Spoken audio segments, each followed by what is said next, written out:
los Filipenses. Vamos a empezar en el capítulo 1. Dice así el apóstol Pablo: Pablo y Timoteo, siervo de Jesucristo, a todos los santos en Cristo Jesús que están en Filipos, con los obispos y diáconos, gracia y paz a vosotros, de Dios nuestro Padre y del Señor Jesucristo. La iglesia de Filipos fue fundada como resultado de la misión sobrenatural que tuvo Pablo mientras se hallaba en Troas durante su segundo viaje misionero. Vamos a usar el método, hermanos, de observar la palabra de Dios, interpretar y aplicarla en nuestras vidas. También vamos a ver el contexto histórico en el cual se encuentra esta carta. Durante la breve estadía allí, él y Silas vieron cómo Dios obraba maravillosamente en la vida de al menos 3 personas. Y aquí vamos a ver más adelante cómo la palabra de Dios se complementa. Estamos en la epístola a los Filipenses, pero después vamos a ir al libro de los Hechos. En una mujer de negocios llamada Lidia, quien Dios la salvó de las prácticas judaicas. Una joven griega que Dios la salvó. ¿Recuerdan aquella joven adivinadora que Dios la salvó del satanismo? Y también un carcelero a quien Dios salvó de adorar al César, porque se creía que el César era Dios, ¿verdad? Entonces lo adoraban. La ciudad de Filipos fue fundada por Felipe de Macedonia, padre de Alejandro Magno, en el 357 a.C., y recibió el nombre del fundador. Se encontraba a unas 700 millas, a unos 1100 kilómetros de Roma, y gozaba de todos los privilegios de la ciudadanía romana. Según la historia, nos dice que Macedonia, ¿verdad? Roma quería invadir Macedonia, quería conquistarlo, y aquí esta ciudad de Filipos era una entrada estratégica hacia Europa. También tenía riquezas, tenía minas, tenía oro, tenía plata, ¿verdad? Tenía minas de oro, de plata. Entonces, aparte de la posición de geográfica, que era muy buena para el Imperio Romano, también tenía riquezas. La historia nos dice que el ejército romano se había agotado la sal. La sal era con lo que se le pagaba a un soldado romano. Se le entregaba una bolsita, un saco de cuero, ¿verdad? Con un puño de sal. En aquel entonces la sal era cara. Eso es lo que se le pagaba. De ahí viene el nombre después de salario, el pago a una persona. Entonces se le agotaron los suministros de sal al ejército romano. Y esta gente de Filipos, según cuenta la historia, que ellos no querían estar bajo el dominio de Macedonia, sino que ellos querían pertenecer a Roma. Entonces, ¿qué hicieron? Buscaron sal y le pagaron al ejército. Entonces, siguieron luchando y fue conquistada por Roma. Esta ciudad también vino a tener los privilegios de la ciudad romana. Muchos de los soldados que habían terminado de cumplir en el ejército, ¿verdad? Sus años de cumplir su servicio militar, se quedaron viviendo aquí. Entonces, los habitantes de Filipos pasaron a pertenecer a Roma, pero tenían privilegios, no pagaban impuestos. ¿Ven qué interesante?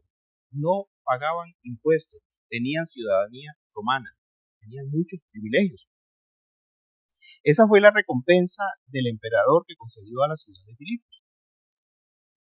De manera que Filipos se convirtió en una pequeña Roma. Romanos en su lealtad, en sus leyes, en su filosofía y en su apariencia física, ¿verdad? En su apariencia, manera de vestir y todo eso, prácticamente romano. Filipos fue entonces la primera ciudad europea en recibir el evangelio, en el escuchar el primer concierto cristiano que llevó a cabo un dúo especial a medianoche, recuerdan, en la cárcel, el apóstol Pablo cantando.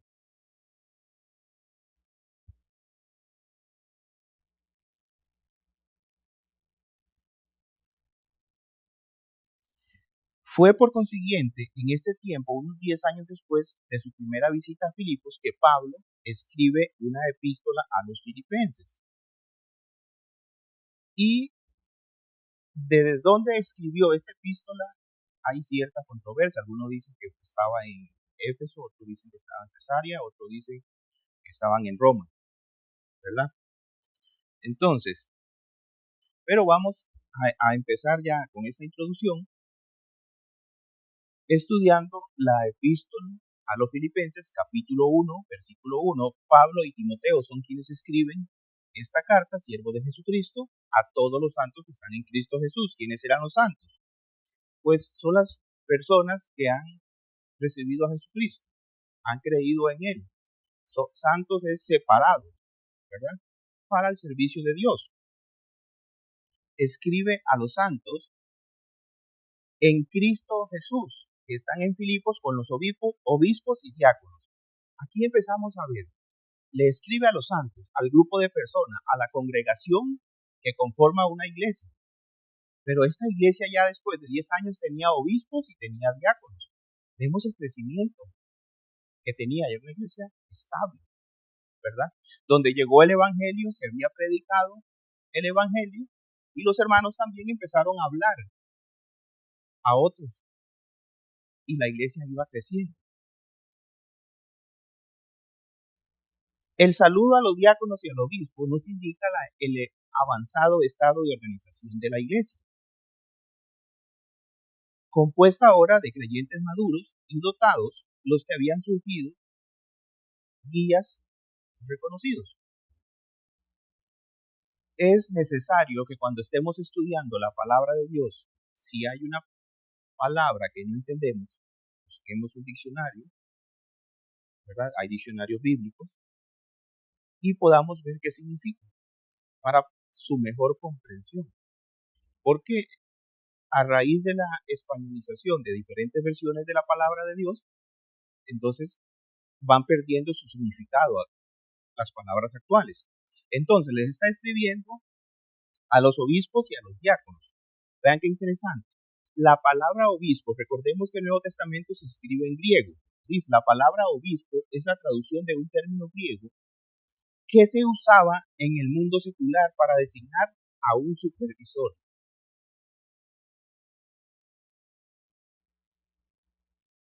La palabra, ¿qué significa? La palabra obispo, aquel que cuida o vigila. Pablo la emplea como otro nombre para anciano, siendo el último del oficio en lo que la posición se refiere, y el primero era el título para indicar responsabilidad o actividad del oficio. Entonces, aplicándolo a nosotros, es la supervisión del bienestar espiritual de la congregación. Esa es la función que tiene el obispo, la supervisión espiritual del bienestar de la congregación. Vamos con la palabra diácono. Vamos a ver, la palabra diácono. Es la formación castellana de un término griego que se emplea en general para asignar a un siervo. El término abarca tanto a los esclavos como a los siervos contratados. Y representaba a un siervo no tanto en relación con el amo, sino como en su actividad. Entonces, era un esclavo, ¿verdad? El diácono, dice, es un siervo. La palabra siervo se refiere a un esclavo, pero no tanto en su condición, sino a su servicio, a su disposición hacia el amo. La misma palabra diácono se traduce o la vamos a encontrar como ministro. En 1 Corintios 3:5 se traduce como servidores, pero en el original es diácono, o sea, es un servidor. Segunda de Corintios 3:6, diáconos se traduce como ministro. Dice un teólogo referente a esta palabra de lo que es diácono. Diácono proviene de un término griego compuesto que significa levantar el polvo.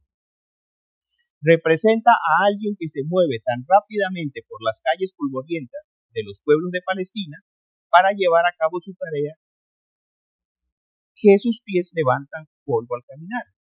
O sea, era una persona diligente. Recordemos que estaba al servicio de. Entonces, caminaba tan rápido y no dejaba que el polvo se pusiera en los pies. Andaba haciendo diligentemente y estaba al servicio de la obra del Señor. Entonces, ya vimos la definición de la palabra obispos y la palabra diáconos. Gracia y paz a vosotros de Dios nuestro Padre y del Señor Jesucristo. Es parte del saludo el versículo 2. La salutación tradicional en el mundo greco-romano deseaba salud y alegría. Entonces, o sea, las personas en esta época que no conocen a Cristo, que tenga salud y tenga alegría. Pero el apóstol Pablo nos muestra una manera de saludar para el Hijo de Dios. Dice, gracias a vosotros. Era la palabra griega u occidental. La connotación de esa palabra es gracia, el amor inmerecido de Dios del que fuimos objeto al ser salvo. O sea, el apóstol Pablo escribe la carta y le dice, gracias. Le está escribiendo a Hijo de Dios. Usted tiene el amor inmerecido, ¿verdad? No merecemos ese amor. Pero Jesucristo pagó por usted, pagó por mí el precio y fue por gracia.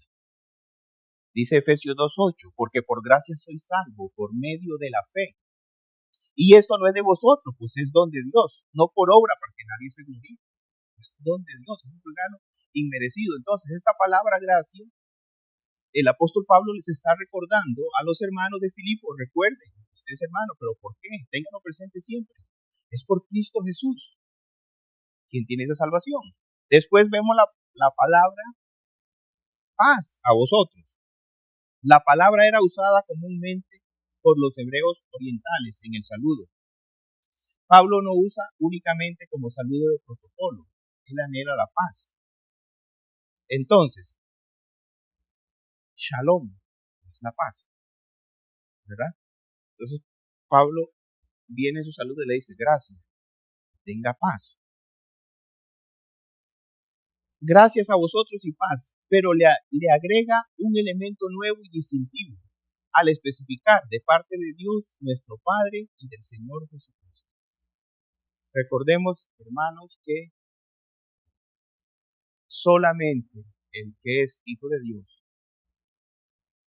el que es nueva criatura, que el Espíritu Santo mora en él, puede tener la paz de Dios, ¿verdad? Tenemos la gracia, que es el don o el regalo inmerecido. Tenemos paz para con Dios y tenemos paz de Dios en esos momentos difíciles, que no sé cuál momento difícil esté atravesando usted en este día, pero el Señor sí lo sabe, y créanme que si usted le pide a Dios de esa paz, le pide que lo ayude, le pide que lo guíe, que le dé fortaleza, Él le va a dar, pero tiene que tener fe, tiene que creer que Dios le va a dar, que su vida está en control de Él, que Dios le va a dar esa seguridad, ¿verdad? Entonces, continúo leyendo, versículo 3. Veamos, el apóstol Pablo hace una oración por los santos. Después vamos a ver quiénes eran esos santos. Doy gracias a mi Dios siempre que me acuerdo de vosotros, siempre en todas mis oraciones, rogando con gozo por todos vosotros, por vuestra comunión en el Evangelio desde el primer día hasta ahora.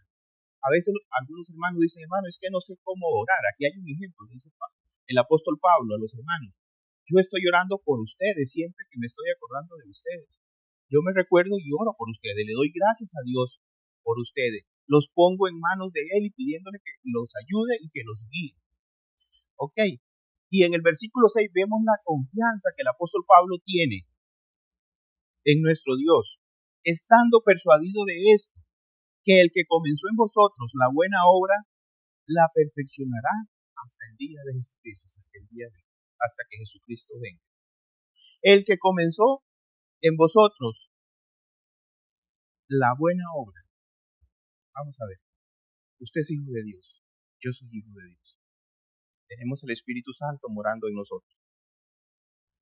Empezamos a dejar cosas de nuestra vida anterior en las cuales nosotros estábamos acostumbrados a hacer. Y a eso proceso le podemos llamar santificación, es ir dejando cosas desde el momento que aceptamos a Cristo como Señor y Salvador en nuestros corazones hasta el momento que partamos a su presencia. Hasta en ese momento va el proceso de santificación, que es a medida que tenemos conocimiento de la palabra de Dios, a medida que sabemos qué le agrada y qué le desagrada a Él, vamos a ir dejando cosas. Hermano, pero yo no puedo dejar lo que estoy haciendo. Es más fuerte que yo. Sé que tengo esto y no lo puedo dejar. Permítame decirle una cosa que dice la palabra de Dios. Si usted es hijo de Dios y tiene el Espíritu Santo morando en usted, usted lo va a poder dejar. Porque no van a ser con sus propias fuerzas. Cristo está morando en usted y Él le va a ir ayudando. Usted necesita tener o tomar la decisión de hacerlo. El Señor le va a dar la fuerza para hacerlo. Y a medida se meta más en la palabra de Dios a estudiarlo, Él le va dando la fuerza para dejar de hacerlo. ¿Cuánto va a durar? No sabemos. ¿Y por qué el proceso? El proceso a veces es tan largo. ¿Alguna vez se ha preguntado? ¿Por qué a veces nos cuesta dejar de hacer cosas que hacíamos en nuestra vida pasada? ¿Por qué es tan largo? Y a veces doloroso. A veces veo ejemplos y me viene a la mente y medito en esto un poco. Hay personas en el cual he escuchado que dicen, bueno, yo tomo licor, llega este fin de semana, se enfiestó y gastó todo el dinero que se había ganado y no le quedó para la casa, para el diario, para los niños. Y dice, llega al día siguiente y está en un estado al que se le llaman goma, con dolor, con angustia, con goma moral, y dice, no vuelvo a hacerlo. Y meditan y dicen, no vuelvo a hacerlo porque gasté lo de la comida, gasté lo de mi responsabilidad. El siguiente fin de semana, ¿qué pasa? Vuelve a lo mismo.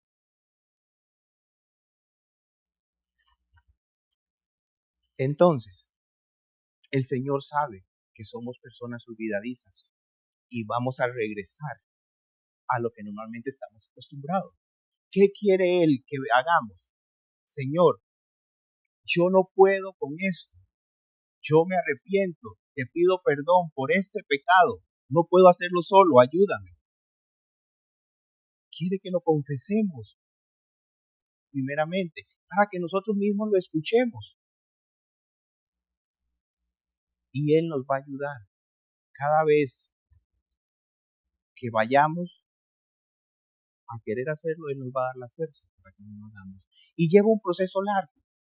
¿Sabe por qué? Porque a diferencia de esta persona que toma cada semana y olvida rápidamente, el proceso va a ser largo, en el cual Dios nos viene trayendo y lo vamos a recordar. Dios me ha ayudado, Dios me está ayudando.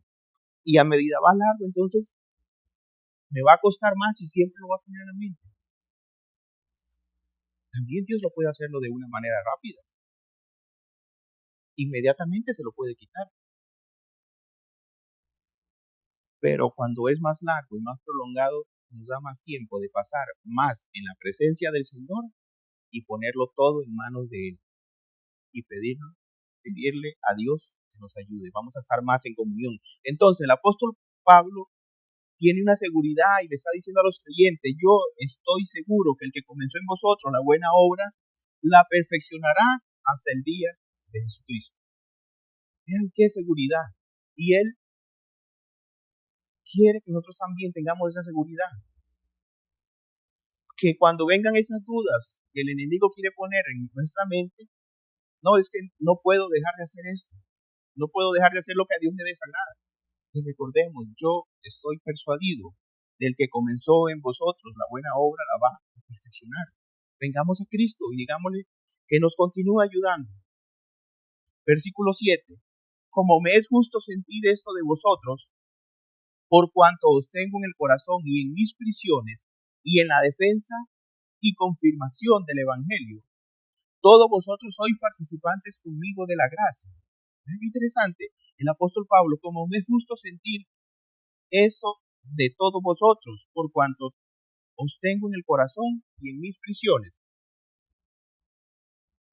Imaginémonos, el apóstol Pablo está en el momento que escribe esta carta, sentado, escribiendo la carta, y a la par de él está un soldado romano, el cual está encadenado al apóstol Pablo. Estaba alquilando una casa, estaba en un cuarto,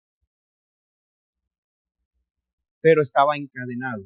No podía salir de la casa, pero venían a él, lo visitaban, ¿verdad? Entregaba las cartas, hablaba de Cristo. No podía hablarle, salir afuera a predicar el Evangelio. Pero al soldado que tenía a la par, con el cual estaba encadenado, él estaba predicando el Evangelio. Permítame hacer un paréntesis en este momento. Estamos, el país, atravesando una situación difícil, un momento en la pandemia, que hay una pandemia, el país y el mundo entero, en el cual nos dicen que nos quedemos en casa. Déjeme hacerle esta pregunta. ¿Qué está haciendo ahora que está usted en casa? Cuando estudiamos esta carta y nos damos cuenta de lo que el apóstol Pablo estaba haciendo, aunque él estaba encadenado, y sé que usted ni yo estamos encadenados, pero él sí estaba encadenado, él estaba hablándoles a otros de Cristo. ¿Cuántas cartas escribía? No sé. Pero ¿está usted hablándole de Jesucristo a otros? ¿Está usted metido en la palabra de Dios, aprendiendo de Dios y su palabra ahora que está pasando tiempo en casa? ¿Está pasando el tiempo con Dios, en comunión con Él? El apóstol Pablo, en el momento que escribió esta carta, estaba encarcelado, estaba encadenado. Sin embargo, eso no lo detiene para que él presente el Evangelio a otras personas. Nosotros estamos en casa, nos dicen que es en casa, pero hay una gran bendición, hay una transmisión por la cual podemos aprender. Tenemos el teléfono, con el cual podemos hablar a otros, nuestros familiares, nuestros amigos, podemos hablar pero hablemosles de Jesucristo. Tenemos más facilidad, pero quería llevarlo hasta este momento y que nos podamos comparar. Así como él estaba encerrado, nosotros estamos en nuestras casas, pero sin embargo, él no, ese encierro y ese encadenamiento no fue motivo de detener el Evangelio. Él le predicaba a estos guardias de la palabra de Dios. Continúo leyendo. Versículo 8. Porque Dios me es testigo de cómo os amo a todos vosotros con el entrañable amor de Jesucristo. Y esto pido en oración, que vuestro amor abunde más y más en ciencia y en todo conocimiento. Les está diciendo a los hermanos que vuestro amor abunde más en ciencia y en conocimiento. ¿En el conocimiento de quién? De la palabra de nuestro Señor Jesucristo. Pero si no estamos pasando el tiempo con Él, estamos en nuestra casa, si no estamos pasando el tiempo leyendo, estudiando la palabra de Dios, no estamos haciendo nada. ¿Sabe qué? Si no pasamos el tiempo estudiando la palabra de Dios, vamos a tener más dudas en nuestra mente, y más en estos momentos. Usted sabe que hay hijos de Dios, hijas de Dios también, que están con temor. Y este temor está ocupando parte de su mente. Y lo que hace es el enemigo aprovecharse para sembrar dudas. Un hijo de Dios, una hija de Dios, sabe, como dice el apóstol Pablo, para mí el vivir es Cristo y el morir es ganancia. Él sabe que quien comenzó en nosotros la buena obra la va a perfeccionar hasta el día de su venida.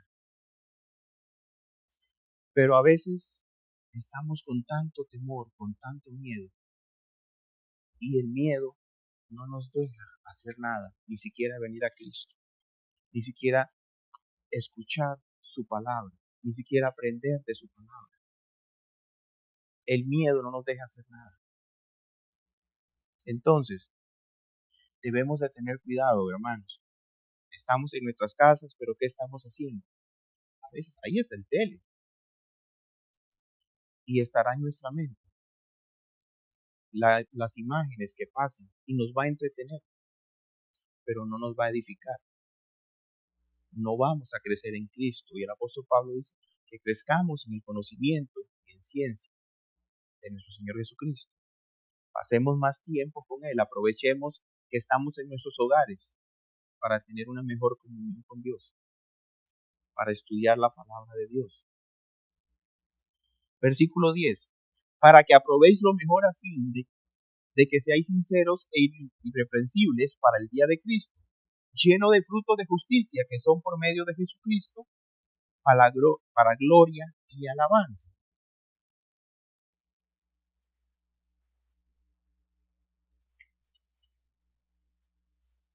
El tema, hermanos, de esta noche era ¿quiénes somos? ¿Cuál es el propósito de nuestra vida? ¿Cuál es el propósito de su vida? Continúo con el versículo 12. Quiero que sepáis, hermanos, que las cosas que me han sucedido han redundado más bien para el progreso del Evangelio. ¿Qué le había sucedido? Estaba preso, estaba encadenado a un soldado romano, estaba limitado a la casa en la cual estaban alquilando, y esa era su prisión.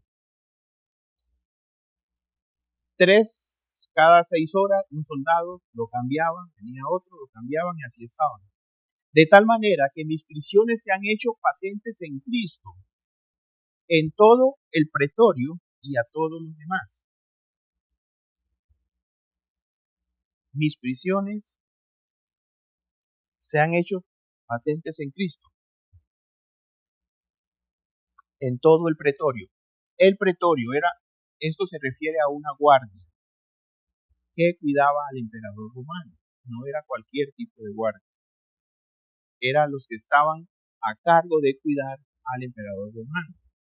Pero, ¿qué es lo que estaba haciendo el apóstol Pablo? Cada vez que venía uno, lo evangelizaba. Cada vez que venía, lo evangelizaba. ¿Verdad? Entonces, vemos y tenemos un ejemplo de qué hacer. Que a pesar de que estemos encerrados en nuestros hogares, Cristo debe estar en nosotros y debe estar creciendo. Y debemos estarle hablando a otros de Él. Versículo 14. Y la mayoría de los hermanos, cobrando ánimo en el Señor con mis prisiones, se atreven mucho más a hablar de la palabra sin temor. Cuando tomamos este ejemplo, cuando vemos qué es lo que estaba haciendo este siervo del Señor, a pesar de la situación en la que se encontraba, eso le da ánimo a otros, o nos debe dar ánimo a nosotros, para que digamos, bueno, yo tengo más libertad. Puedo hablarles a otros de Jesucristo. Hoy en día, como ya le decía, vuelvo a decir nuevamente, tenemos más herramientas para hablarles a otros de Cristo.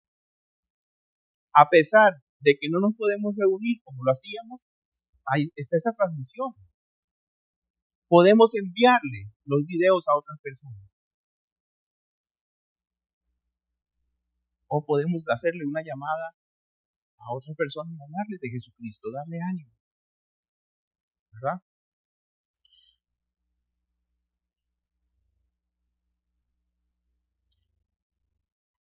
Versículo 15. Algunos a la verdad predican a Cristo por envidia y contienda, pero otros de buena voluntad.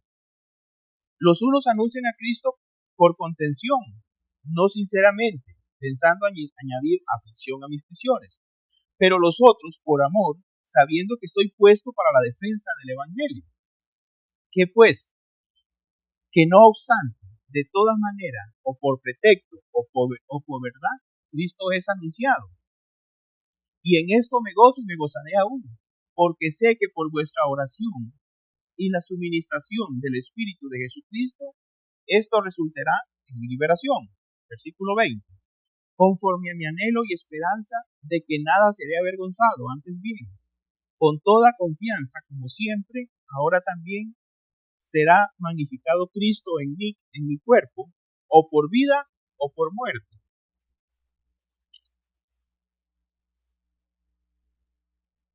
Entonces, la pregunta del tema inicial: ¿cuál es su propósito de vida?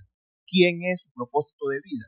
Aquí el apóstol Pablo nos habla, nos muestra, nos enseña y nos dice: el propósito de un hijo de Dios es, porque para mí el vivir es Cristo y el morir es ganancia. Ese debe ser el propósito de cada uno de nosotros. Cristo es el propósito de nuestra vida, sea que vivamos o sea que Él nos llame a su presencia. El propósito de nuestra vida es Jesucristo.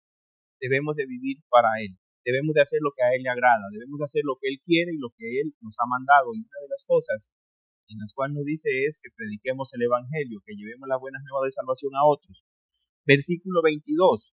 Mas si el vivir en la carne resulta para mí en beneficio de la obra, no sé entonces qué escoger.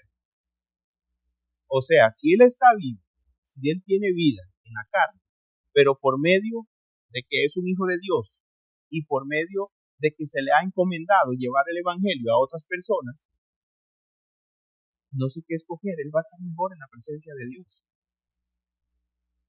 Pero como hijos de Dios, debemos de servir y obedecer lo que Él dice.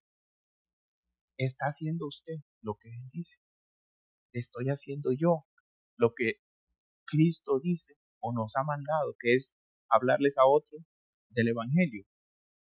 Las buenas nuevas de salvación, dice el apóstol Pablo. Entonces no sé qué escoger. Voy a estar mejor allá en la presencia de Él. Pero si aquí tengo que llevar el mensaje para beneficio de la obra, no sé qué escoger. Porque de ambas cosas estoy puesto en estrecho, teniendo deseo de partir y de estar con Cristo, lo cual es muchísimo mejor. Pero quedar en la carne es más necesario por causa de vosotros. Y confiado en esto, sé que quedaré, que aún permaneceré con todos vosotros para vuestro provecho y gozo de la fe, para que abunde vuestra gloria de mí en Cristo Jesús, por mi presencia otra vez entre vosotros. Solamente que os comportéis como es digno del Evangelio de Cristo, para que, o sea, que vaya a veros o que esté ausente, oiga de vosotros que estáis firmes en un mismo espíritu, combatiendo unánimes por la fe del Evangelio, y en nada intimidados por lo que se oponen, que para ellos ciertamente es indicio de perdición, mas para vosotros de salvación, y esto es de Dios. Porque a vosotros os es concedido a causa de Cristo, no solo que creáis en Él, sino también que padezcáis por Él, teniendo el mismo conflicto que habéis visto en mí y ahora oís que hay en mí. Este es el primer capítulo, hermanos, que el apóstol Pablo le escribe a los santos de la iglesia que están en Filipo. Pero, ¿quiénes eran estos santos? Pasemos al libro de los Hechos, capítulo 16. Hechos, capítulo 16.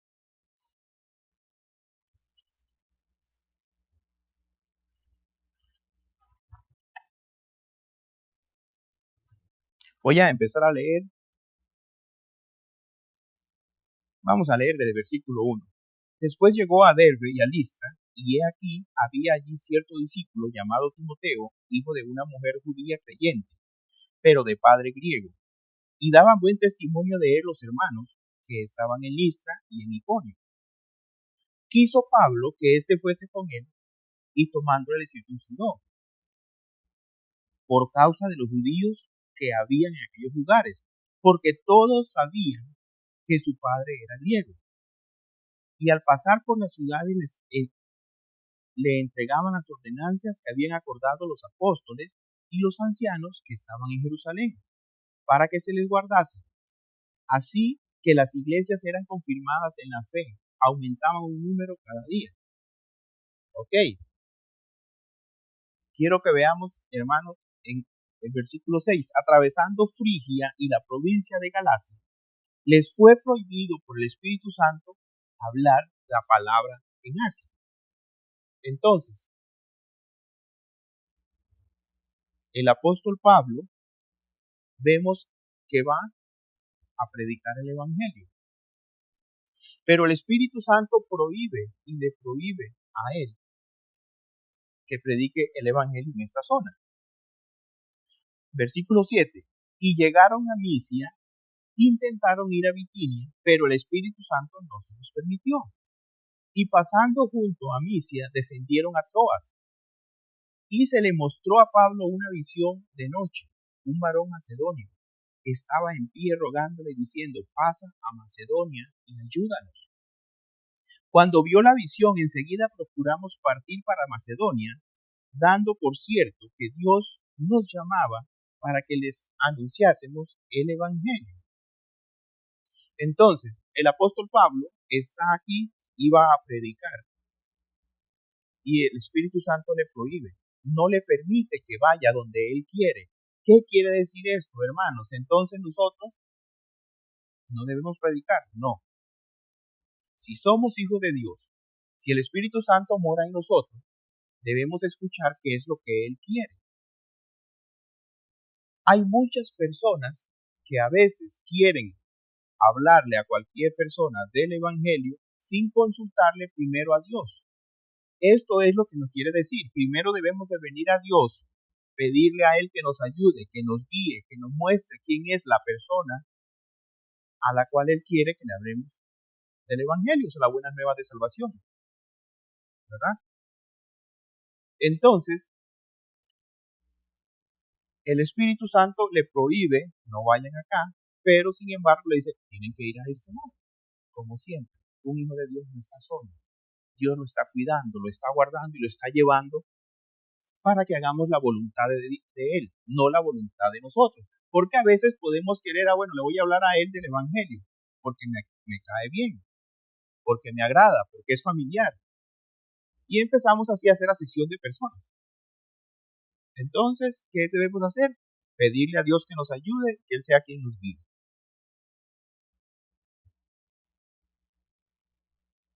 Versículo 11. Zarpando pues de Troas, venimos con rumbo directo a Samotracia y el día siguiente a Neápolis y de allí a Filipos, que es la primera ciudad de la provincia de Macedonia y una colonia, y estuvimos en aquella ciudad unos días. Entonces vienen a Filipos. Dios le permitió y le mostró en una visión un varón macedonio y llega a Filipos y vean qué bonito, qué interesante cuando Dios está respaldando su obra, el ministerio. Aquí se hizo la iglesia, ¿verdad? ¿Quiénes eran los santos a los cuales el apóstol Pablo le escribe? Los que estaban acá en esta ciudad de Filipos, a donde el Señor le dijo, vayan a esta ciudad, ¿verdad? Versículo 13, y un día de reposo salimos fuera de la puerta junto al río donde solían hacerse la oración, y sentándonos hablamos a las mujeres que se habían reunido. Entonces una mujer llamada Lidia, vendedora de púrpura, de la ciudad de Tiatira, que adoraba a Dios, estaba oyendo y el Señor le abrió el corazón de ella para que estuviese atenta a lo que Pablo decía. Una mujer llamada Lidia, vendedora de púrpura. ¿Qué era la púrpura? Era un Se puede decir como un tinte que se utilizaba para teñir telas. Este tinte venía de las glándulas de unos caracoles marinos, era muy caro. Entonces era Lidia, una gentil,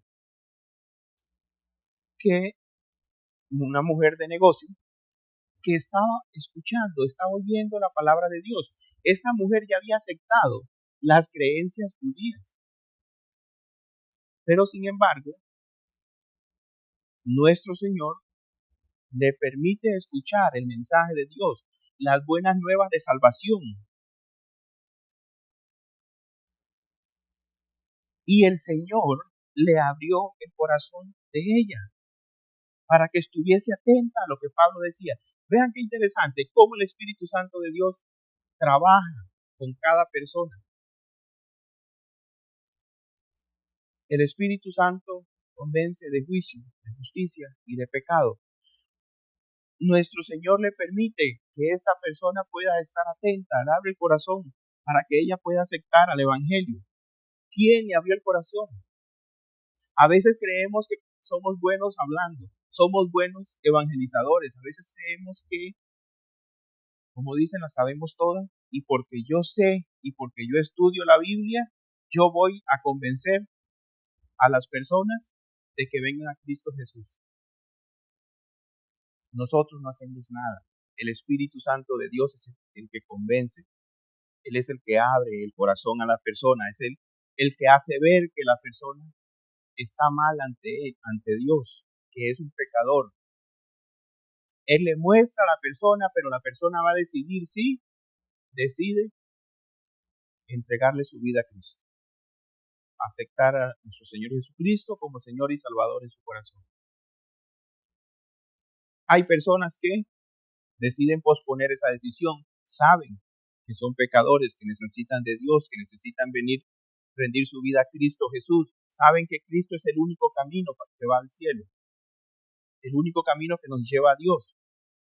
Sin embargo, dicen, bueno, tal vez no es el momento, y lo digo por mi propia experiencia. Me hablaban de Cristo y 18 años después decidí aceptar el compromiso de servirle a Dios. 18 años después. Así que si usted tiene familiar, tiene amigos, si tiene o alguna otra persona que todavía no ha hecho esa decisión por Cristo, su deber es hablarle. No es decir, bueno, ya dejo de hablar, orar por ellos. No sabemos cuánto va a durar. He podido ver en el ministerio en el que el Señor me ha llamado, personas que 30 años después le han entregado su vida a Cristo. Después de que su esposa, de que sus hijos han estado orando por ellos, pidiéndole a Dios, siempre hablándoles de Cristo, hablando de Cristo. Llegó el momento, 30 años después, le entregan su vida a Cristo. Entonces, les invito a continuar, a hacerlo a lo que nos ha llamado el Señor, a presentar la palabra de Dios. Entonces, no somos nosotros, es el Espíritu Santo, es el Señor quien abre el corazón de las personas. ¿Qué debe hacer la persona? Escuchar. Pero para poder escuchar, sabe que alguien tiene que hablar. Y si usted no le habla a otros de Cristo. Versículo 15. Y cuando fue bautizada y su familia nos rogó diciendo, si habéis juzgado que yo sea fiel al Señor, entrad en mi casa y posad, y nos obligó a quedarnos. Entonces, primeramente, ya voy finalizando con esto. Primeramente, quien abrió el corazón, quien abrió el corazón es nuestro Señor Jesucristo. El Espíritu Santo habla con la persona. Él es quien nos convence de justicia, pecado y juicio. Pero debe haber alguien que le hable. Esa persona debe escuchar, pero para poder escuchar a alguien le debe hablar. Una vez que reconoce que es pecadora, que acepta a Jesucristo como Señor y Salvador en su corazón, la persona es una nueva criatura. El Espíritu Santo mora en él y es bautizada para pertenecer a la iglesia.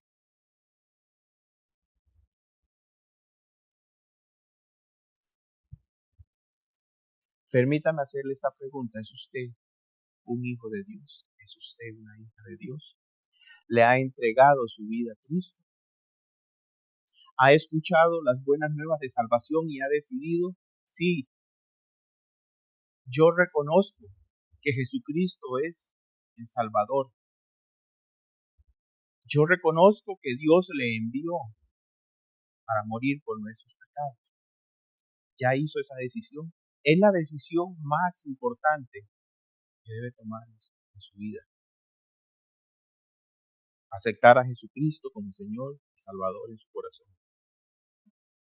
Si no lo has hecho, este es el momento para hacerlo. ¿Ha aceptado usted a Jesucristo como Señor y Salvador en su corazón? Si usted es un hijo de Dios, si usted es una hija de Dios y sabe que no le ha hablado a otros de Cristo, ese es el mandato que tenemos. Llevar las buenas nuevas de salvación a otros. Que estamos en nuestras casas, sí, el apóstol Pablo estaba encerrado, estaba en prisiones y además de eso estaba encadenado a un cuarto las 24 horas. Pero eso no le impidía que él pudiera hablarle a otros de Cristo. Usted está en su casa, yo estoy en mi casa. Sabe que debemos ver este ejemplo y tomarlo para nosotros y decir, sé que debo hablarle a otros de Cristo, así como el apóstol Pablo lo hizo. Y si no lo ha hecho, pídale a Dios que lo ayude, que le dé las palabras para que usted le pueda hablar a otros de Cristo. Si usted cree que no puede, usted es un hijo de Dios, una hija de Dios, usted tiene el Espíritu Santo morando en usted. Usted no es el que va a convencer, es el Espíritu Santo quien va a convencer a la persona. Nosotros solamente tenemos que hablar, llevar el Evangelio, las buenas nuevas de salvación. Vamos a orar, hermanos, para terminar. Padre, gracias por este día, por las bendiciones que tú nos das. Gracias por tu Hijo amado Jesucristo. Te damos gracias, Señor, por esa salvación y por la vida eterna. Te pedimos perdón por nuestros pecados, perdón por nuestras ofensas, Señor. Y te rogamos, Padre Celestial, para que tu Santo Espíritu nos guíe y nos ayude para que le podamos hablar a otros de ti, a llevarle a otros las buenas nuevas de salvación, Señor. Aprovechar este tiempo que tenemos en nuestros hogares para meditar en tu palabra, para pasar más tiempo contigo, para estudiar tu palabra, Señor Jesús, y exponérsela a otros, Señor. Mostrarle que tú eres el camino, la verdad y la vida, que solamente por medio de ti podemos llegar a Dios. Gracias por todo, Señor. En el nombre del Señor Jesucristo te lo pedimos. Amén y amén.